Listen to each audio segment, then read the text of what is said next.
आगामी विधानसभा निवडणुकीच्या पार्श्वभूमीवर मनसे सुप्रीमो राज ठाकरे यांचा आजपासून विदर्भ दौरा सुरू होत आहे। माझ्यासोबत मनसेचे नेते राजू उंबरकर आहे। भाऊ, आजचा दौरा हा विदर्भातल्या मनसे नेत्यांसाठी कसा आहे, काय सांगणार? एक तर आजपासून साहेब विदर्भात येत आहेत, ते जल्लोषपूर्ण वातावरण, प्रत्येक कार्यकर्त्याला ऊर्जा मिळणारं वातावरण सन्माननीय साहेब आल्यावर ते होणार आहे। आणि आजपासून साहेब विदर्भाच्या दौऱ्यावर सुरुवात होणार आहे। कसं नियोजन, कशासाठी हा दौरा? निवडणुका आहे म्हणून विदर्भ आठवलं अशी टीका होते आहे। कशासाठी दौरा नेमका? नाही, असं नाही। तुम्हाला आठवत असेल तर आत्ता काही महिन्या अगोदर साहेब नागपूरला येऊन गेले, साहेब यवतमाळ जिल्ह्यात येऊन गेले, साहेब चंद्रपूरला आले होते। आता मागच्या 3 महिन्यापासून आम्ही सर्वे करतो आहे। आमची जी टीम आहे, आमच्या नेते मंडळीची टीम आहे, आमची टीम आहे, आमचे उपाध्यक्ष आहेत, आमचे पदाधिकारी आहेत, त्यांना प्रत्येकाला वेगवेगळे जिल्हे देऊन तिथलं निरीक्षण करायला पाठवलं होतं। त्या प्रत्येक मतदारसंघात जाऊन त्याची चाचपणी करण्यात आली।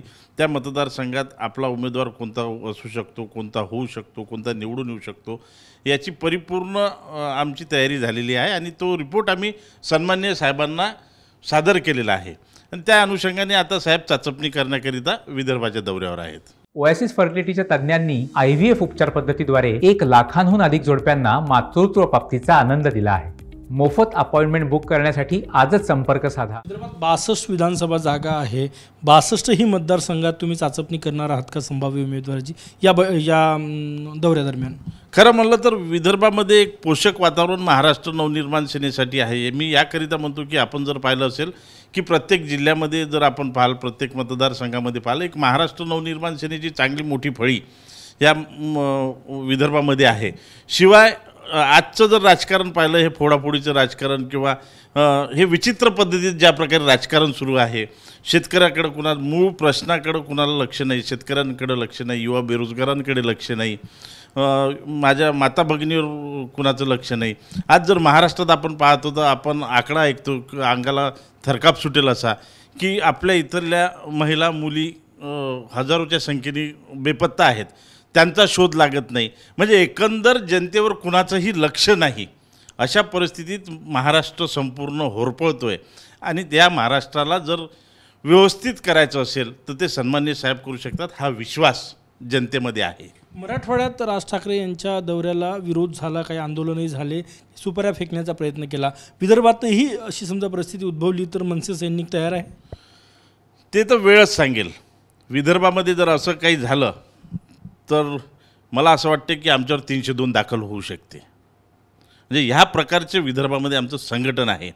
आणि शेवटी साहेबांनी आम्हाला शांत राहायला सांगितलेलं आहे, संयम ठेवायला सांगितलेला आहे। आणि साहेबाचा शब्द हा आमच्यासाठी शेवटचा शब्द असतो। पण जसं तसं उत्तर देण्यात मनसे नेते तयार आहे। मी तुम्हाला काय सांगितलं की आमच्यावर 302 दाखल होऊ शकतो जर असं झालं तर। म्हणजे याचा अर्थ काय? हिम्मत करावी कुणी, आणि त्याच्यासाठी आम्ही तयार आहोत। आणि त्या गोष्टी विदर्भात घडणार नाहीत असं मला वाटते। नेमकं बैठका घेणार म्हणजे काय करणार आहे राजसाहेब नेमके या दौऱ्यामध्ये? तुम्हाला सांगितल्याप्रमाणे इथं सर्व निरीक्षक प्रत्येक जिल्ह्यात प्रत्येक मतदारसंघाचा आढावा इथून घेऊन गेलेले आहेत। आणि तो आढावा सन्माननीय साहेबांपाशी पोहोचला आणि त्याच्यामध्ये जे पोषक वातावरण या विदर्भामध्ये दिसतं आहे, संपूर्ण महाराष्ट्रामध्ये दिसतं आहे। आणि साहेब प्रत्येकाच्या 1 to 1 भेटी घेणार आहेत, पदाधिकाऱ्यांच्या भेटी घेणार आहेत। उमेदवारांची चाचपणी असणार आहे या दौऱ्यात? 100%। मला तर असं वाटतं की साहेब जाहीरही करू शकतात। काही उमेदवार जाहीर करू शकतात, काही उमेदवार साहेब जाहीरही करू शकतात। इथे वणीवरून गेल्या 2-3 मतदार निवडणुकात राजू उंबरकर हे नाव फायनल आहे। तुमची उमेदवारी जाहीर होण्याची शक्यता आहे? ते तर साहेब सांगू शकतील, कारण आमच्या इथं साहेब बोलतील तो शब्द मी पहिल्यांदाच तुम्हाला सांगितलं। आणि साहेबाची इच्छा असेल तर होईल ते।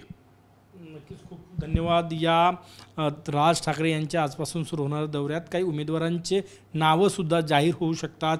62 ही विधानसभा मतदारसंघात चाचपणी होती आहे संभाव्य उमेदवारांची। दुसरं महत्त्वाचं, जर राज ठाकरे यांचा दौरा पथक किंवा हे जे अडवलं ताफा तर जशास तसं उत्तर देऊ असंही मनसे नेते म्हणाले। कॅमेरामॅन साईसह गजानन माटे, TV9 मराठी, नागपूर।